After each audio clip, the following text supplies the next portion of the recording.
Tornei o melhor jogador desse joguinho aqui do pinguim. Ah, só não gosto quando cai contra esses pinguim branco e preto aqui, porque você já sabe, né? A estratégia, você está ligado, é só mirar no meio com força, rapaziada, que você nunca vai cair. Ah, não, bati no pinguim que eu não queria. Wilson, desculpe!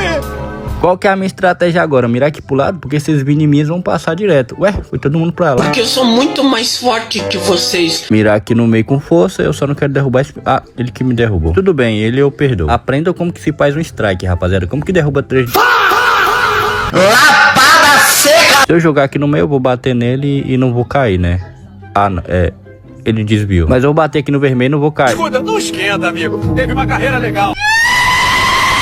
Tava dando tudo certo, agora eu só tô perdendo. Tô botando uma olhada na minha gameplay. Tem 50 caras aqui no meio, não é possível que eu vou mirar aqui e eu vou cair. Nem meu, nem seu. Adeus. Mano, eu tô ligado que tu me derrubou na outra rodada. Agora é minha vingança. Como é, amigo?